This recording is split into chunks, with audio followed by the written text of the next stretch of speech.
तर नमस्कार मित्रांनो, मी आपलं राजन सोनल लाईन नाशिकमध्ये आपलं स्वागत करतो. तर मी रिपोर्टर गौरव ढोबळे, कॅमेरामॅन अनिकेत मुरकुटसोबत. तर निफाड तालुक्यामध्ये माजी आमदार मान्य श्री अनिल अण्णा कदम यांच्या सौजन्याने संघर्ष बळीराजा यात्रा या यात्रेचं आयोजन करण्यात आलेलं आहे. तर त्या आयोजनाच्या माध्यमातून सर्व गावोगावी जाऊन शेतकऱ्याच्या व्यथा समजून घेऊन शेतकऱ्यांना दिलासा देण्यात येत आहे. तर याबाबत आपण सविस्तर माहिती राजहंस न्यूजच्या चित्रीकरणाच्या माध्यमातून बघूयात.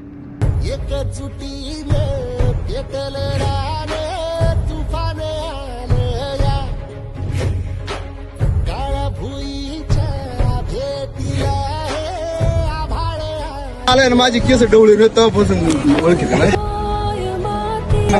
तेच सांगणार, तळागाळातून आम्ही अन्नाचे एकदम जीवा भावाचे तळागाळातून कार्यकर्ते आहे.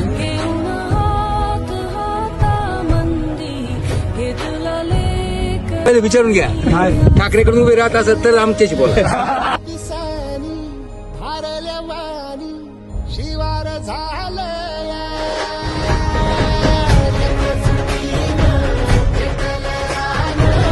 शेतकरी त्याला मदत करण्याची भावना माझी कायम एवढं लक्षात.